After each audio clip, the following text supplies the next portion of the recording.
எல்லோருக்கும் வணக்கம்.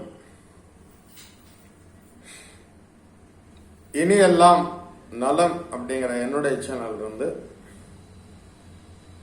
இன்று ஒரு முக்கியமான பதிவு, அவசியமான பதிவு, தமிழ்நாட்டுக்கு தற்போது தேவையான பதிவு.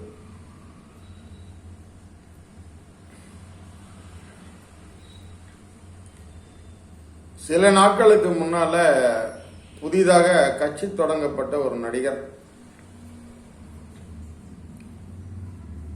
ஆனா இவ்வளவு கூட்டம் நான் என்னுடைய பொது வாழ்க்கையிலையும் அரசியல் வாழ்க்கையிலையும் இவ்வளவு நாள் நான் பார்த்ததே இல்லை. கிட்டத்தட்ட நான் ஒரு 50 வருடமாக அரசியலில் இருக்கிறேன். எந்த கட்சின்னு நான் சொல்ல விரும்பல. கூர்ந்து கவனிச்சிட்டு இருக்கேன், நான் பார்த்துட்டு தான் இருக்கேன். அந்த நடிகருக்கு ஆதரவுகள் அதிகமா இருக்கு, அதுல எந்த விதமான சந்தேகமும் இல்லை. பட் அவ்வளவு தொண்டர்களையும் சொல்ல முடியாது, ரசிகர்களை வச்சு ஒரு கட்சியை மெயின்டைன் பண்றதுங்கிற அந்த சென்ஸ்ன்னு சொல்லுவாங்க இல்லைங்களா, பொது அறிவு, ஒரு அரசாங்கத்தை பற்றிய நுணுக்கமான அந்த அறிவு இருக்கிற மாதிரி எனக்கு தெரியல, சுத்தமா இல்லை. 2 நாட்கள் முன்னால ஒரு மீட்டிங்ல அவர் பேசும்போது சொல்றாரு, குறிப்பா ஒரு விஷயம் மட்டும் சொல்லிடுறேன், ஏன்னா ஒரு பானை சோற்றுக்கு ஒரு சோறு பதம், ஒரு விஷயத்த மட்டும் சொல்லிடுறேன். இந்த டீசல், பெட்ரோல், கேஸ் தட்டுப்பாடு இப்படி எல்லாம் வந்திருக்குது, பொதுமக்களுக்கு வாட்டி வதைக்குது. இதெல்லாம் மத்திய அரசு கூட தவறு செஞ்சிருக்கலாம். ஆனா மாநில அரசாவது கொஞ்சமாவது சேமிச்சு வச்சிருக்கணும்ல. ஜனங்களை இவ்வளவு கொடுமைப்படுத்த வேண்டிய அவசியம் என்ன இருக்குன்னு அவர் பேசுறாரு. இதுல முதல் நிலையில என்னன்னா, உலக பைத்தியக்காரன் ஒருத்தர் இருக்கான், ட்ரம்ப்னு சொல்லிட்டு அமெரிக்காவில் இருக்கிறான். உலகத்திலே பெரிய பைத்தியக்காரன். அந்த ஒரு ஆளால தான் உலகம் பூரா இப்ப சின்னப்பட்டு இருக்கு. இது எல்லாத்துக்கும் தெரியும். மோடியினுடைய ராஜதந்திரத்தினாலதான் இப்ப இவ்வளவு தூரம் கொஞ்சமாவது அரை வைத்து கஞ்சாவது குடிக்கிற மாதிரி இருக்கு. மோடியினுடைய ராஜதந்திரம், அதாவது வாழையும் காட்டாம தலைவும் காட்டாம எல்லாத்து கூட இணக்கமா இருக்கிறதுனால, முஸ்லிம் நாடுகள் கூட இணக்கமா இருந்ததுனால, அவங்களுக்கு நிறைய உதவிகள் செஞ்சதுனால இவரை மட்டும் கணிக்க முடியாத இடத்துல ட்ரம்ப்பும் வச்சிருக்கிறாரு, ஈரானும் வச்சிருக்கான். அதனாலதான் கொஞ்சம் நெஞ்சம் வந்துட்டு இருக்கு, பெட்ரோல் அரைகுறையா வந்துட்டு இருக்கு. ஆனா 100% எலெக்ஷன் முடிஞ்ச உடனே என்ன ஆகுன்னு சொல்ல முடியாது, 100% சொல்ல முடியாது. அந்த மாதிரி கண்டிஷன். இதுல மத்திய அரசு ஒன்றும் பண்ண முடியாது. அவங்க என்ன பண்ண முடியும்? முடிஞ்ச வரைக்கும் அவரும் கொடுத்துட்டு இருக்காரு. எலெக்ஷனுக்காக 5 மாநில எலெக்ஷன் நடக்குது. இதை விட்டுட்டாங்கன்னா பிஜேபி அதில் பாதாளத்துக்கு போயிடும். ஏற்கனவே நான் ஒரு வீடியோ பார்த்துருக்கேன். நம்ம தமிழ்நாட்டில் நிறைய அறிவாளிகள் இருக்காங்க, அதனால 9 பேர் பார்த்துருக்காங்க. வியூஸே 9 பேர், ஒருத்தனை கூட 3 இல்லை. இந்த நடிகர் சொல்றாரு, இவர் மாநில அரசாவது கொஞ்சம் சேமிச்சு வச்சிருக்கணும்னு. ஒரு சொட்டு கூட சேமிச்சு வைக்க முடியாது. ஏன்னா அரசாங்கத்தினுடைய அமைப்பு அந்த மாதிரி. எண்ணெய் நிறுவனங்களுக்கு அதை கொடுத்துட்டாங்க. எண்ணெய் நிறுவனங்கள் தான் நேரடியா கொள்முதல் பண்ணுது. இந்திய கவர்மெண்ட் பரிந்துரை பண்ணும், போய் கேட்கும், வெளியுறவு கொள்கை அது.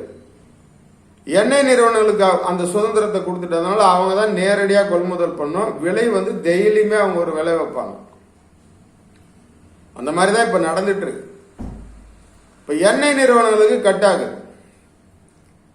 எண்ணெய் நிறுவனங்கள் நேரடியா கொள்முதல் பண்றதுல தமிழக அரசு, மாநில அரசோ, ஸ்டாலின் அரசோ, திமுக அரசோ ஒரு சொட்டு கூட இவங்க கண்ட்ரோல்லே இல்ல. இவங்க எப்படி சேமிச்சு வைக்க முடியும்? ஆக இந்த அடிப்படை அரசியல் நுணுக்கம், அரசாங்கத்தின் செயல்முறை அறிவு துளியும் இல்லாத ஒரு நபர் நான் வந்த உடனே இங்க பால் பெருகி ஓடுதுன்னு சும்மா வாய்க்கு வந்தது மாதிரி குடிகாரம் பேச்சு மாதிரி விட்டுக்கிட்டே இருக்காரு. நல்லதொரு வீணை செய்து நலம் கட புழுதியில் எறிவதுண்டோ, சொல்லடி சிவசக்தின்னு பாரதியார் சொல்ற மாதிரி, நந்தவனத்தில் ஒரு ஆண்டி அவன் 4-6 மாதமாய் குயவனை வேண்டி கொண்டு வந்தானடி ஒரு தோண்டி கூத்தாடி கூத்தாடி போட்டோடை தாண்டின்னு சொல்லி இவ்வளவு ஒரு செல்வாக்கு உள்ள ஒரு மிகப்பெரிய கூட்டத்தை, எந்த கட்சிக்குமே இவ்வளவு செல்வாக்கு இல்லை. முதல் என்ட்ரன்ஸே இந்த அளவுக்கு இருக்கும்போது கொஞ்சமாவது அந்த அரசியல் சட்டங்களை படிச்சு இந்திய அரசினுடைய செயல்பாட கொஞ்சமாவது புரிஞ்சுக்கிட்டு ஜனங்க கிட்ட பேசும்போது ஒரு தெளிவான வார்த்தையை பேசலையே. படிச்சவன்லாம் கூட சுத்துறான், ஏன்னா ஏதாவது ஆதாயம் கிடைக்குமான்னு சுத்துறான். ஒரு அருவருப்பா போயிடுச்சு. இவருடைய கண்டிஷன் இப்ப இப்படிதான் இருக்கு. இவர்கிட்ட போய் நீங்க பொறுப்பை படிச்சு என்ன பண்ண போறீங்க சொல்லுங்க பார்க்கலாம்? படிச்சவன் படிக்காதவன் எல்லாருமே இப்போ அவர் கூட தான் சுத்திட்டு இருக்கானுங்க பூரா. முன்னால போய் உழுவுறான், உளுந்தா ஏதாவது பேப்பர்ல வருமானு பாக்குறான். ஏதோ ஒரு சம்பவம் நடந்துட்டது, ஆளுக்கு 20 லட்சம் கொடுத்துட்டாரு, ஏதோ ஒரு பரிதாபப்பட்டு கொடுத்துட்டாரு, வசதி இருந்தது கொடுத்துட்டாரு, உழைத்த காசை தான் கொடுத்துருக்காரு, அது வேற விஷயம். என்ன எல்லாத்துக்கும் கொடுக்க முடியுமா? அரசியல் சென்ஸ் அறவே இல்லாத ஒரு தலைவன், அவனை நம்பி இந்த தமிழ்நாட்டு மக்கள், அதுவும் பெரும்பாலான மக்கள், வன்முறை பெருகிவிட்டது, பெண் கொடுமைகள் வன்முறை பெருகிவிட்டதுன்னு ஊருக்கு ஊரு பேசுறாரு. இவர் மட்டும் இல்ல, எல்லாம் பேசுறாரு. அருவருப்பா இருக்கு. இந்த கலாச்சாரம் இது வரைக்கும் இருந்ததில்லை சார். ஒரு 10 வயசுக்குள்ள கையில செல்போனோட சுத்துது. 3 வயசு குழந்தை சார், பெத்தவங்க முன்னாலே அது ஒரு செல்போன் வாங்கி கொடுத்தாதானே அதுக்கு தனியா செல்போன் வாங்கி கொடுத்துருக்காரு. அதை ஓபன் பண்ண உடனே ப்ளூ பிலிம் வருது. குழந்தைக்கு தெரியுமா அதுல வருதா வரலையான்ட்டு கொடுக்குறான் சார், பெத்த உடனே கொடுக்குறான் சார். கலாச்சாரம் எப்படி வளரும்? 13 வயசுக்குள்ள சார், வயசுக்கு வந்து 1 வருஷம் தான் ஆகுது. 13 வயசுக்குள்ள என்னுடைய காது பட பேசுது, எங்கடா இருக்க, தாங்க முடியலடா வாடாங்க. ராத்திரி நேரம் இரவுல புள்ள சின்ன சின்ன குழந்தைங்க சுத்துது சார். 15 வயசுக்குள்ளார இருக்கிற பெண் குழந்தைகள் வந்து நிறைய சுத்துதுங்க. பெத்தவன் ஸ்கூட்டர் வாங்கி கொடுத்துருக்கான், அவன் எவ்வளவு கேடு கட்டவனா இருப்பான். பெற்றோர்களுடைய மனநிலையில மாறுதல் வராத வரைக்கும் இந்த வன்முறைகள்லாம் நடந்துட்டு தான் இருக்கும். ஒருத்தனாவது கண்டிக்கிறானா? ஒரு அரசியல்வாதி கண்டிக்கிறானா? பெண்கள் ஏன் இப்படி நடந்துக்கணும்? ஒரு நடிகர் மேல கிரேஸ் இருக்கலாம், எம்ஜிஆர் மேல யாராவது அப்படி கேட்டாங்களா? கடவுள் மாதிரி பார்த்தாங்க. சிவாஜி கணேசன் கட்சி ஆரம்பிச்சாரு, அவரை யாராவது கேட்டாங்களா? கடவுள் மாதிரி பார்த்தாங்க. இப்ப பெண் குழந்தைகள் சொல்றாங்க, கல்யாணம் ஆனதுன்னு சொல்லுது, கல்யாணம் ஆகாதுன்னு சொல்லுது.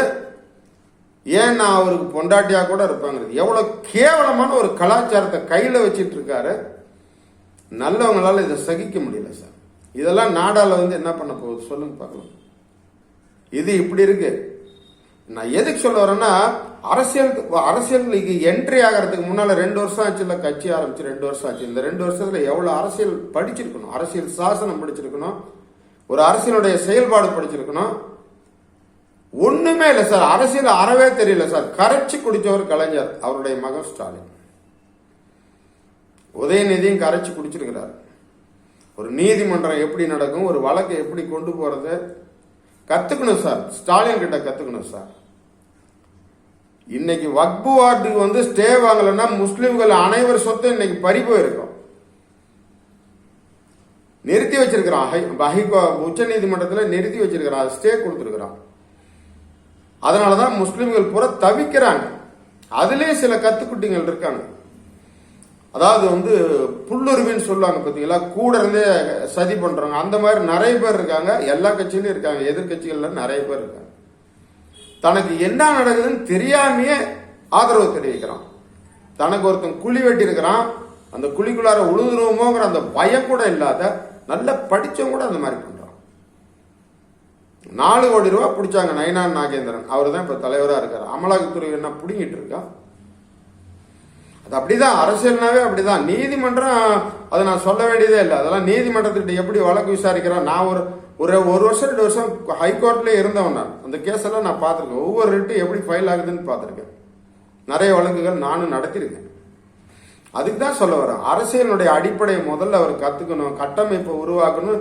கடந்த வீடியோலயே சொன்னேன், பிரதமர் ஆகிறதுக்கு கூட தகுதி வந்துடும் சார். முதல்ல நம்மளை வளர்த்துக்கணும் சார். சுயம்போது ஒரு அரசியல்ல ஒண்ணுமே தெரியாது இப்படி பேசிட்டு சாதாரண ஜனங்க பூரா இன்னைக்கு தவிக்கிறாங்க. என்ன பண்றதுனே தெரியல. இப்போ அவரால் பலன் அடைகிறவங்க பூரா இப்போ இவங்க எல்லாம் என்ன வேணாலும் பேசிட்டான். நாளைக்கு பிஜேபியோ அதிமுக வந்ததுன்னா மறுநாள் ஆட்சிக்கு வந்த மறுநாள் முதல் கையெழுத்து எல்லா இலவசத்தையும் ரத்து பண்ணிடுவாங்க. இப்ப இன்றைய நிலைமையில வசதியான பெண்களோ வசதி இல்லாத பெண்களோ எல்லாரும் இலவசமா பஸ்ல பயணிக்கிறாங்க. இப்ப நான் இருக்கிறது சேலத்துல, சென்னை வரைக்கும் போறாங்க சார். தமிழ்நாடு எங்க வேணாலும் இலவச பேருந்துல போறாங்க. டவுன் பஸ் மாறி மாறி போறாங்க. கொஞ்சம் லேட் ஆகும் இருந்தாலும் போயிடுறாங்க. இந்த வசதி என்னைக்காவது கிடைச்சிருக்கா? காலையில ஒரு கூலி தொழிலாளி கிராமத்துல இருந்து நகரத்துக்கு வரான் சார். அங்க வந்தாதான் அவனுக்கு வேலை கிடைக்கும், கூலி வேலை கிடைக்கும். வேலை அன்னைக்கு கிடைக்கலன்னா அவன் 20 ரூபா போட்டு வரான்னா போக வர 40 ரூபா போயிடும். மாசம் 1200 ரூபா. வேலையே இல்லாதவன் 1200 ரூபா எப்படி பஸ் கொடுப்பான்? அறிவு வேணும்ல. பொம்பளைங்க பேசுறாங்கல்ல, அறிவு வேணும்ல, கொஞ்சமாவது அறிவு வேணும்ல. இவர் சொல்றாரு, எடப்பாடி ஐயா சொல்றாரு, எடப்பாடியா சொல்ற, நாங்க வந்தா ஆண்களுக்கும் கொடுப்போங்கிற. என்னத்தை கொடுப்ப? வாழைப்பழமா? எப்படி கொடுக்க முடியும்? இதையே கொடுக்க கூடாதுன்னு மத்திய அரசு சொல்லிட்டு இருக்கு. இதே கொடுக்க கூடாது. எப்படி கொடுக்குறாங்கிறத ரொம்ப ரொம்ப ரொம்ப கிரிட்டிக்கல். சாமர்த்தியமா கொடுக்குறாங்க, எதுலையும் சிக்காத கொடுக்குறாங்க. எடப்பாடி சொல்றாரு, இந்த இந்த 4 வருடம், இந்த 5 வருடங்கள்ல 5 லட்சம் கோடி ஊழல் பண்ணிட்டாருங்கிறார். கடன் வாங்குறாங்க, ஊழல் பண்ணிட்டாரு. கடன் எவனும் கொடுக்க மாட்டான் சார், மத்திய அரசு எல்லாம் கொடுக்காது. அடிப்படை அறிவு இல்லாத பேசுறாரு, பொய்யாவே பேசுறாரு. கடன் கொடுத்துருக்காங்கிறார். ஊழல் 5 லட்சம் கோடி ஒரு கடன் வாங்கி நலத்திட்டங்கள் செய்யறாரு. 5 லட்சம் கோடிக்கு ஊழல் செஞ்சிருக்கிறாருன்னு எடப்பாடி வாய் கூசாது போய் பேசுறாரு சார். பக்தியில் இருக்கிறாரு, தின்னூர் வச்சிருக்கிறாரு, கோயிலுக்கு போறாரு. எப்படி பொய் எப்படி பேச முடியும்? தன்னெஞ்சே அறிவதை பொய் இருக்க பொய்த்த பின் தன்னெஞ்சே தன்னை சுடும். சொரண சூடு இல்லாதவனுக்கு எப்படி சுடும்? வருத்தமா இருக்கு, வெறுப்புலதான் இந்த வார்த்தையை நான் பேசுறேன். இவர் இப்படி நல்ல நடிகர், இவரு நல்ல அரசியல்வாதி. கொஞ்சம் அரசியல் படிக்கணும் சார், கொஞ்சமாவது படிக்கணும். அரசியல் சட்டங்களே தெரிஞ்சுக்கணும். ஒரு நிர்வாகம் எப்படி நடக்குதுன்னு தெரிஞ்சுக்கணும். எதுவுமே தெரியாத உள்ள வந்து என்கிட்ட கொடுங்க, தமிழ்நாட்டை என்கிட்ட கொடுங்க அப்படின்னா அதை கேட்க வெட்டி வெட்டி திங்கிறதுக்கு அறிவு வேணும்ல, கொஞ்சமாவது அறிவு வேணும்ல. இதுக்கு மேல பேச முடியாது. இவர் இப்படி. அடுத்து இன்னொரு நடிகர் இருக்கார், அது நான் நாளைக்கு இன்னொரு அடுத்த வீடியோல உங்களோட நான் கடந்துக்கிறேன். எலெக்ஷனுக்குள்ளார யார் யார் என்னென்ன பொசிஷன் இருக்காங்கன்னு சொல்றேன். நீங்க சீர்தூக்கி பார்த்து யாருக்கு வேணாலும் ஓட்டு போடுங்க. இன்னாருக்கு போடுங்க, இன்னாருக்கு போடாதீங்கன்னு சொல்றதுக்கு எனக்கு உரிமை இல்லை. மீண்டும் அடுத்த பதிவில் சந்திப்போம். ஷேர் பண்ணுங்க, மேக்சிமம் சப்ஸ்கிரைப் பண்ணுங்க, தெரிஞ்சவங்களுக்கு பகிருங்க. வணக்கம்.